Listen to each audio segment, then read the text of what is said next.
सबको प्रणाम। बहुत बहुत धन्यवाद भाई श्री अजीत तिवारी जी, आदरणीय श्री अरविंद शुक्ला जी, मैडम सीमा जी, मैडम आस्था जी। अभी हम लोग डॉक्टर रजनीश शुक्ला जी को सुन रहे थे, गुरु जी को, और उनके पश्चात अब कुछ बोलना, अगर एक शिक्षाविद को सुनने के बाद एक छोटे से बिल्कुल छोटे से कलाकार को सुनना, ये एक तरीके से ये अजीत जी ने इसमें कुछ ना कुछ गड़बड़ किया है, मुझे ऐसा प्रतीत होता है।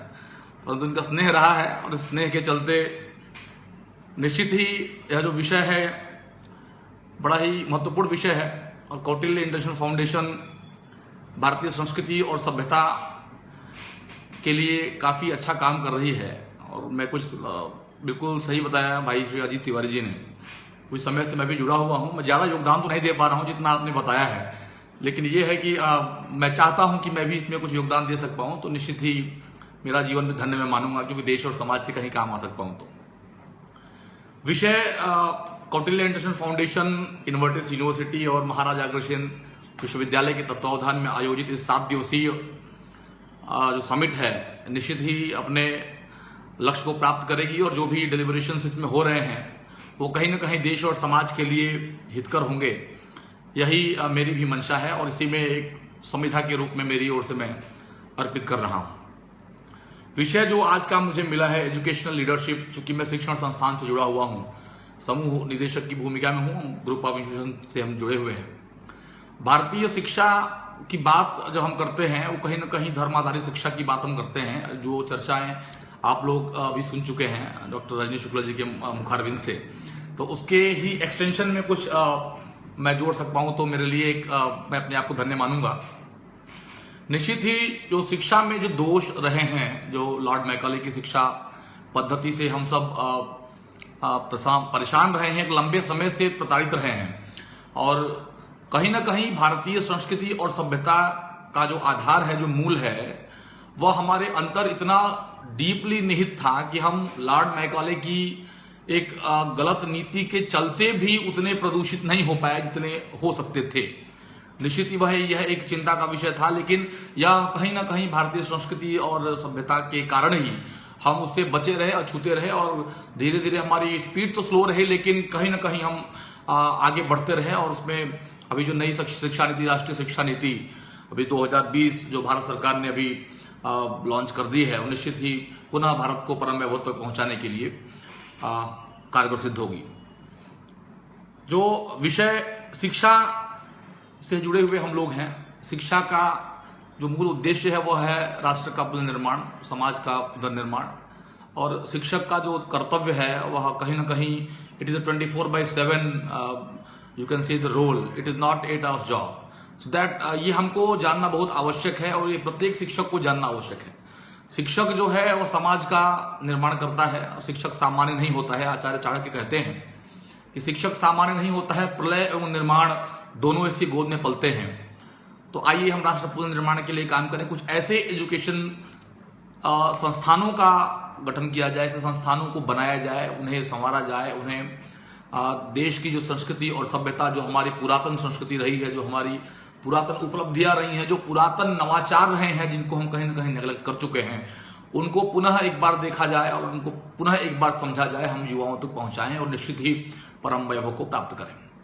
मैं चूंकि नवाचार से जुड़ा हुआ हूं, स्टार्टअप से जुड़ा हुआ हूं, और इंदौर जो है वो स्टार्टअप हब के रूप में बहुत तेजी से ग्रो कर रहा है। तो हम यहाँ पे देख रहे हैं कि कई प्रकार के ऐसी अपार संभावनाएं हैं जो शिक्षण संस्थान महत्वपूर्ण रोल प्ले कर सकते हैं। जो विभिन्न रेगुलेटर्स हैं, अगर हम AICTE की बात करते हैं, या हम UGC की बात करते हैं, या हम ऐसे अन्य रेगुलेटर्स की बात करते हैं, तो वहाँ पे इस तरह के नवाचार से संबंधित चीज़ों को प्रमोट किया जाना शुरू किया जा चुका है। नीति आयोग उसमें बड़ा महत्वपूर्ण रोल प्ले कर रहा है। अब यह एडॉप्टेबिलिटी पे डिपेंड करता है कि शिक्षण संस्थान किस प्रकार इन नवाचारों को एडॉप्ट करते हैं और स्टूडेंट्स तक कन्वे करते हैं, जिससे एक अच्छा संस्थान अच्छे देश के लिए निर्माण में कारगर सिद्ध हो सक पाए, अपनी भूमिका निभा सक पाए। इसकी तरफ हमें काम करना है। निश्चित ही शिक्षण संस्थान कहीं ना कहीं आज जो नई परिस्थितियां बनी हैं, जैसे कोविड के चलते हमने देखा है कि कई प्रकार के परिवर्तन, इस समय हम लोग वर्चुअली जुड़े हुए हैं और एक वर्चुअल प्लेटफॉर्म पे हम अपने विचारों को रख रहे हैं, इन विचारों का आदान प्रदान हो रहा है और निश्चित ही कई हजारों सैकड़ों लोगों तक पहुंच रहा है। तो यह भी एक नई चीज है जिसको हमने इतने कम समय में अडॉप्ट कर लिया है और उसमें हम आगे बढ़ते हुए रहे हैं। हमने किसी का वेट नहीं किया है, हमने अपनी असमर्थता जाहिर नहीं की है। दूर दराज के क्षेत्रों में थोड़ी समस्या आई है क्योंकि इंफ्रास्ट्रक्चर समस्याएं हैं जिनके चलते हम देश के कोने कोने से कनेक्ट तो नहीं हो पाए हैं कुछ हद तक, लेकिन प्रयास जारी हैं और इसके लिए हमें अपने स्टार्टअप्स, अपने इनोवेटिव आइडियाज स्टूडेंट्स में लाना बहुत आवश्यक है। एजुकेशनल लीडरशिप हम तभी कर सकते हैं खाली ट्रेडिशनल प्रोग्राम्स या प्रोफेशनल प्रोग्राम्स चलाने के बाद या उनको रन करके डिग्रियां दे करके बच्चों को पास करके नए बच्चों को ला करके, इससे संस्थान नहीं बनता है। संस्थान बनता है कुछ वाइब्रेंट, कुछ इनोवेटिव करके हम समाज को दे सकते हैं, तब हम उसको मानते हैं कि यह एक अच्छा संस्थान है, ये एजुकेशन लीडरशिप को प्रमोट कर रहे हैं। मैं अपने आप को सौभाग्यशाली मानता हूं कि मेरा संस्थान जो है वो समाज के विभिन्न कार्यों के लिए प्रमोट करता है, जो कि शिक्षक का कर्तव्य भी है। Apart from the teaching and academics and research, we are also very much committed for this social obligation to do some better for the society, और हम करते भी हैं और करना भी चाहिए, और हम करेंगे तो ही विद्यार्थी हमसे प्रभावित होकर के वो भी करेंगे और फिर एक डेवलपमेंट का, एक कलेक्टिव तरीके से काम करने का एक एटमॉस्फेयर क्रिएट होगा जिसको बनाना बहुत आवश्यक है। हमने देखा है कि इस समय इंदौर, अभी अजीत जी ने बताया कि स्वच्छता में हम विगत 4 वर्षों से नंबर 1 है और स्वच्छता का पंच लगाने की हमारी तैयारी है, यानी हम 5वीं बार भी स्वच्छता में नंबर 1 आने के लिए तैयार हैं और पूरा शहर इसको लेकर के कटिबद्ध है। सारे संस्थान, सारे शिक्षण संस्थान, सारे विद्यार्थी इसको लेकर के बिल्कुल कमिटेड हैं। यहां हमें स्वच्छता का पंच लगाना है। यह चीज कैसे आई? यह इन्वॉल्वमेंट से आई है। So the name of the game is involvement. We have to get involve. हमें इन्वॉल्व होना ही पड़ेगा, शिक्षक को इन्वॉल्व होना ही पड़ेगा विद्यार्थी के साथ, तब हम राष्ट्र पुनर्निर्माण की परिकल्पना कर सकते हैं। कोविड की समस्या इंदौर में भी काफी है, देश में सब जगह देख ही रहे हैं हम लोग, समस्या वैश्विक है, लेकिन यहां भी फिर से जैसे स्वच्छता का क्रम चल रहा है, बिल्कुल उसी प्रकार से कोविड के कंट्रोल करने के लिए भी स्टूडेंट्स एंड टीचर की टीम लगी हुई है। तो ये फिर से कहीं ना कहीं एक टीम का जो भाव है वह जागृत हो गया है। वह समाज और प्रदेश और नगर के विकास के लिए काम कर रहा है। नवाचारों की बात जब हम कर रहे हैं तो प्राचीन काल के जो हमारे नवाचार रहे हैं, हम उन नवाचारों को वर्तमान जो हमारी पीढ़ी है उस पीढ़ी को हम किस प्रकार दे पा रहे हैं, किस प्रकार परोस रहे हैं, उसका जो अंतर है वह हमें जानना जरूरी होता है और उसको हमें ठीक से समझाना बहुत आवश्यक है। हम यह नहीं बता पाते हैं कि पुष्पक विमान उस समय का एक नवाचार था जो कि चित्रकूट के घने जंगलों में लैंड कर पाता था। आज भी कोई ऐसी टेक्नोलॉजी नहीं है कि चित्रकूट के घने जंगल में या किसी भी घने जंगल में कोई एयरक्राफ्ट इतनी आसानी से लैंड कर जाए और फिर वहां से चली भी जाए, टेक ऑफ भी कर ले। तो ये हमारे नवाचार है, नवाचार रहा है। हमने कई चाहे दधीच की हड्डी की बात हम करते हो जिसे वज्र बनाया गया हो, चाहे हम वह प्रसंग हम याद करें रामचरितमानस के सुंदरकांड का, जहां पे एक प्रसंग आता है कि अशोक वाटिका में सीता बैठी है, रावण आता है और कहता है तुम मुझसे नजरें मिला के बात करो, और सीता वहां पे एक तृण सामने रखती हैं। प्रसंग कहता है कि तृणधर ओट कहते वैदेही सुमिरी अवधपति परम स्नेही। तृण के आड़ में सीता जी रावण से बात करती हैं। वो तृण क्या हो सकता है? क्या हमने इसका वैज्ञानिक महत्व जानने का प्रयास किया है? क्या हमारे शिक्षण संस्थानों ने हमारे भारतीय पुराणों, हमारे वेदों, हमारे उपनिषदों, हमारे वेदांतों के बारे में विद्यार्थियों को बताया है क्या, या खुद अध्ययन करना चाहते हैं क्या? नई शिक्षा नीति कुछ हद तक लेके आई है, लेकिन इंप्लीमेंटेशन जो है वो बड़ा महत्वपूर्ण है।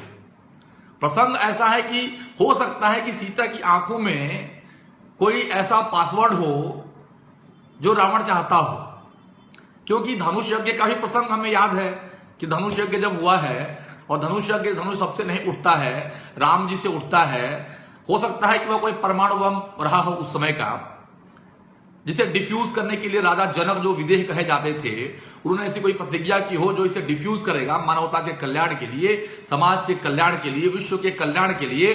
उसके साथ मैं अपनी सुपुत्री सीता का विवाह करूंगा, क्योंकि जब धनुष टूटा था तो आवाज भी आई थी और परशुराम भी आ गए थे। तो यह कहीं ना कहीं हमें विज्ञान, जो हमारे पुराणों में वैज्ञानिकता है, उस वैज्ञानिकता को हमने कहा किस प्रकार से दिखाया। हमने तो ये कभी नहीं बताया कि नल और नील सिविल इंजीनियर्स थे। राम सेतु का निर्माण जो कर सकने वाले हैं, जिन्होंने किया है, वह नल और नील सिविल इंजीनियर थे। हमने इसके बारे में नहीं बताया। हमने ये कभी नहीं बताया कि हनुमान तो एंटरप्रेन्योर थे, वो उद्यमी थे। He has taken the risk, he never been to Lanka but he decided to go to Lanka. हमने ये नहीं बताया कि जामवंत जो थे, Jamwant was the motivator, motivation speaker समाज देखते हैं, बहुत सारे मोटिवेशन के वक्ता मिलते हैं जो लोगों को मोटिवेट करते हैं। जामवंत ने भी तो मोटिवेट किया, हमने उस तरीके से प्रेजेंट क्यों नहीं किया? हम उस तरह से प्रेजेंट क्यों नहीं करना चाहते हैं? इसमें हास्य क्यों आता है, इसमें मजाक क्यों आता है, इसकी गुणता को हम क्यों नहीं समझ पाते हैं? तो यह जो चीजें हैं, हम किस प्रकार से इन चीजों को प्रेजेंट कर रहे हैं, सारी समस्याएं जो है वो इंप्लीमेंटेशन की है। शिक्षक को खुद अपने आप को समझना पड़ेगा और हमारे पुराणों में कहां कहां पे विज्ञान है, कहां कहां पे समाज कल्याण है, कहां कहां पे व्यापार है, हम उन सारी बातों को ध्यान लेके चलना होगा, तब जाके कहीं अर्थव्यवस्था इंप्रूव होगी, नवाचार बढ़ेंगे, शोध और विकास होगा।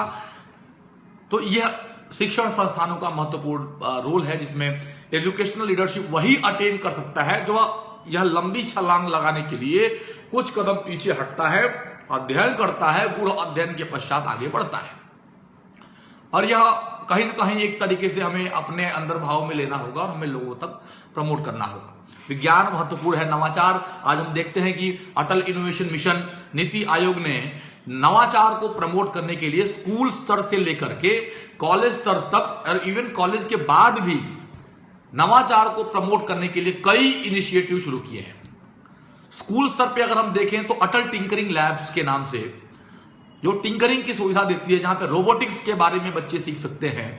हम अपने छोटे बच्चों को घर में मोबाइल नहीं देते हैं, हम उन्हें टेक्नोलॉजी से थोड़ा दूर रखते हैं, मोबाइल से उनको दूर रखते हैं। यह हम क्यों कर रहे हैं? हमें उन्हें मोबाइल देना चाहिए। अब जो नया ट्रेंड भारत, जहां पे हम इस समय कई विदेशों पे हमने सैंक्शंस लगा दिए हैं, कई देशों से हमने आयात निर्यात बंद कर दिया है, कई ऐसे क्षेत्र है जहां पे हमारी डिपेंडेंसी अन्य देशों पे बनी हुई है और हम उन पे डिपेंडेंट नहीं रहना चाहते हैं। तो हमें खुद का इनोवेशन, खुद का इन्वेंशन, खुद का प्रोडक्शन, खुद का मैन्युफैक्चरिंग, खुद का गुड मैन्युफैक्चरिंग प्रैक्टिसेस, खुद की एंटरप्रेन्योरशिप, खुद का इनोवेशन हमें लॉन्च करना पड़ेगा, शुरू करना पड़ेगा। ये कहीं ना कहीं अटल टिंकरिंग लैब के माध्यम से हम देख रहे हैं। स्कूली स्तर पे ही 5वीं 6वीं के बाद से ही टिंकरिंग, रोबोटिक्स के बारे में बच्चों को जानकारी दी जानी शुरू कर दी गई है। यह शिक्षा व्यवस्था में एक बड़ा ही आमूलचूल परिवर्तन है। हम कॉलेज स्तर पे आते हैं तो एआईसीटी की ओर से एमएचआरडी इनोवेशन सेल्स की बात की जाती है। हर कॉलेज को, हर शिक्षण संस्थान को इनोवेशन सेल रखना आवश्यक है। इनोवेशन सेल का काम यह है कि जो भी स्टूडेंट्स के वंडरफुल आइडियाज हैं, उन आइडियाज को प्लेटफॉर्म देने के लिए इनोवेशन सेल कमिटेड रहेगी। अब यह हर इंस्टीट्यूशन को या हर कॉलेज को, हर महाविद्यालय को, हर विश्वविद्यालय को यह इनोवेशन सेल रखना आवश्यक है, अपने पास उसमें काम करना आवश्यक है। या इसी आधार पर रैंकिंग भी शासन ने, शिक्षा मंत्रालय ने निर्धारित कर दी है, जो कि एक बहुत ही बड़ा और बड़ा ही सटीक कदम है कि अगर रैंकिंग उस पर निर्भर करेगी तो निश्चित ही इनोवेशन के लिए शिक्षक भी प्रमोट करेंगे, संस्थान भी प्रमोट करेंगे और बच्चों के आइडियाज मूर्त रूप में आएंगे और पुनः देश का पुनर्निर्माण होगा।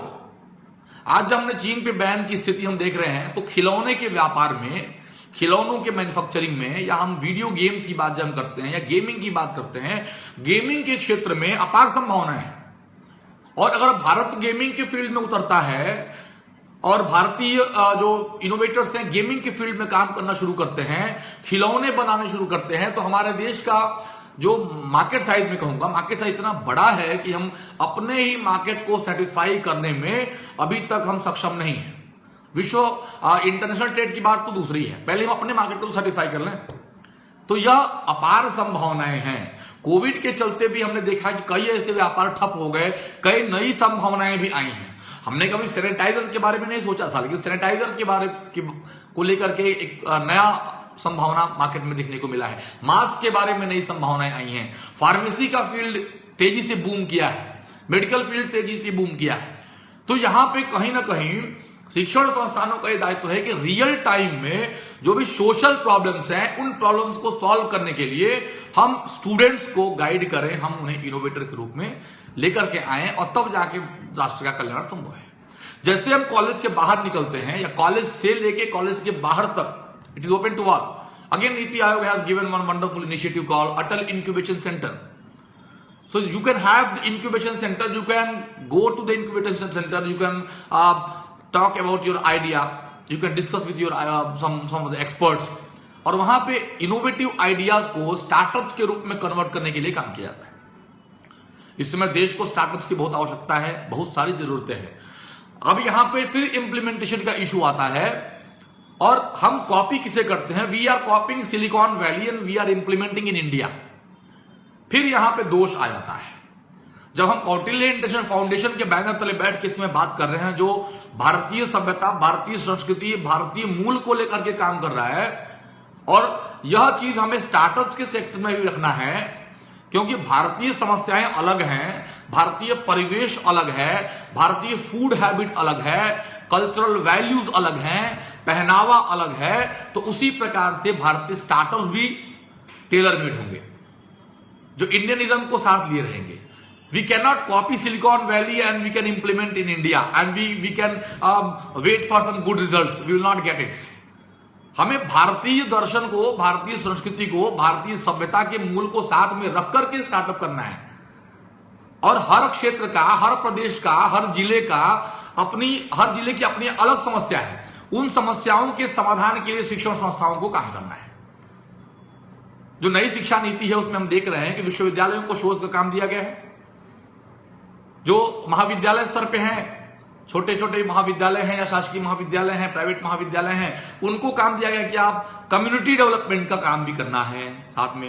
यानी आपको स्वच्छता का भी काम करना है, आपको कोविड के लिए भी अवेयरनेस कैंपेन चलानी है, आपको प्लांटेशन के लिए भी काम करना है, यानी पर्यावरण के लिए भी काम करना है, समाज के लिए भी काम करना है, शिक्षा के लिए तो काम करना ही है। तो कहीं ना कहीं हमें इन सारी चीजों का सिंक्रोनाइजेशन भारतीयता के साथ करना आवश्यक है। अगर हम फॉरेन को कॉपी करेंगे, फॉरेन को स्टडी करेंगे, भारत में इंप्लीमेंट करेंगे और फिर हम कहेंगे हमें रिजल्ट नहीं मिल रहा है, तो ये हमारी कहीं ना कहीं शोध में और रिसर्च में समस्या है, फील्ड स्टडी में समस्या है। ये हमारे आईटीज और आईएम्स को ध्यान देना है कि हम भारतीय परिवेश का स्टडी करने के पश्चात भारतीय स्टार्टअप्स को, भारतीय आइडियाज को इंप्लीमेंट करने की बात करें, और यह जाके हमारे समाज के लिए हितकर रहेगा, और निश्चित ही हम एजुकेशनल लीडरशिप को अटेन कर सक पाएंगे। तो इंक्यूबेशन सेंटर्स जो है वो कॉलेज स्तर पे भी और कॉलेज के बाहर भी, अगर आपके कोर्सेज पूरे हो चुके हैं तो भी आप इंक्यूबेशन सेंटर में अपने आइडियाज को लेकर आ सकते हैं, काम कर सकते हैं। मेरे साथ बहुत सारे आइडियाज काम कर रहे हैं, कुछ इलेक्ट्रिक व्हीकल्स पे काम कर रहे हैं, जो भारत का भविष्य है, भारत का पूरे विश्व का भविष्य है, ईवीज। तो इलेक्ट्रिक व्हीकल, हम पर्यावरण को बचाने के लिए ईवीज पे काम कर रहे हैं। फूड, चूंकि इंदौर खाने के लिए जाना जाता है, यहाँ पे इनोवेटिव फूड पे काम चल रहा है। कई ऐसे भी आइडियाज हैं जो स्किल शेयरिंग पे काम कर रहे हैं, जहां पे रेवेन्यू तो बहुत सारा है लेकिन पैसे का लेन देन दिखता नहीं है। मेरे पास एक आइडिया है, मैंने आपको शेयर किया, आपके पास एक आइडिया, आपने मुझे शेयर किया, हम दोनों उससे बेनिफिटेड हुए, डेटा का शेयरिंग तो हुआ, लेकिन वहां पे हम एआईसीटी से भी बात कर रहे हैं, स्किल शेयरिंग की जो बात चल रही है, यहां एक बहुत बड़ा एक आयाम बन करके सामने आ सकता है, और शिक्षण संस्थानों को इस बारे में ध्यान देना चाहिए। और कुछ लोगों ने शुरू भी कर दिया है, इसमें नवाचार की अपार संभावनाएं हैं। एग्जाम्पल के तौर पर अगर हम देखें, अगर मैं ट्रेन में सफर कर रहा हूं, यह एक रियल केस है, मैं इसको केस के रूप में आपको कन्वर्ट कर रहा हूं। तो एक व्यक्ति ट्रेन में सफर कर रहा है और वो जा रहा है कहीं पे, उसको केस है, कोई केस लड़के आना है किसी कोर्ट में, और जिस ट्रेन में वो जा रहे हैं उसी ट्रेन में, उसी कोच में उनके सामने एक और व्यक्ति बैठा हुआ है, और संयोग से उन्होंने उससे अपने केस के बारे में चर्चा की, और वो संयोग से एडवोकेसी के व्यक्ति निकले और उन्होंने उनको गाइड कर दिया कि केस में ऐसे ऐसे करना होगा आपको। और ये गाइड करने के बाद से ये वहां पहुंचे, और ये भी एक संयोग रहा कि वहां पे जस्टिस की सीट पे वही व्यक्ति बैठा हुआ मिला। तो ऐसा भी तो हो सकता है कि हमारे आसपास कौन जा रहा है, हमारे आसपास कौन है, उन सबको हम अगर एक प्लेटफॉर्म पे लेके आए, यानी जो हम ट्रेन में हैं तो भी हमको ये पता हो कि मेरे आसपास किस लेवल के और कौन कौन व्यक्ति हैं, ताकि मैं अपना खाली टाइम वहां बैठ के उनसे बात कर सकता हूं, ज्ञान अर्जन कर सकता हूं, अपनी समस्या उनसे बता सकता हूं, क्योंकि उस टाइम पे मैं भी फ्री हूं और वो भी फ्री है। तो इस तरीके समय का भी उपयोग किस प्रकार से किया जाए, इसको लेकर के बहुत सारे इनोवेशन जो है वो हो रहे हैं और लोग कर भी रहे हैं। पार्किंग की समस्या भी देश में काफी देखने को मिली, जैसे जैसे पॉपुलेशन बढ़ता जा रहा है। मैं कुछ 2-3 शहर की समस्याओं को लेकर आपको बता रहा हूं, बाकी ये ओरिएंटेशन के रूप में है, जैसे कि शिक्षण संस्थानों को और दे सकता है। और वो इन आइडियाज पे काम करें। पार्किंग स्काउट के नाम से मेरा एक स्टार्टअप काम कर रहा है, जो जहां पे क्रिकेट मैच वगैरह होता है, स्टेडियम्स वगैरह होते हैं, वहां पार्किंग की समस्या आती है, या कोई क्राउडेड एरिया है जहां पे पार्किंग की समस्या आती है, तो पार्किंग स्काउट एक ऐसा एप्लीकेशन है जो आपको ये बताएगा कि कहां कहां पे स्पेस खाली है नियर बाई एरिया में। दूसरा, किसी के घर में भी अगर स्पेस खाली है तो वहां पे रेंट आउट कर सकता है और गाड़ी भी सुरक्षित रहेगी, और उसके बदले में आपको कुछ रेवेन्यू भी मिल जाएगा। आपकी स्पेस का प्रॉपर यूटिलाइजेशन भी हो गया, सामने वाले की गाड़ी की सुरक्षा भी हो गई, और आप दोनों को रेवेन्यू भी मिल गया। तो यह कहीं ना कहीं हमें संभावनाएं ढूंढनी है, रूटीन शिक्षण से थोड़ा सा आगे बढ़कर इनोवेटिव शिक्षण पे आना होगा, तब जाके हम देश और समाज के कल्याण की बात कर सकते हैं।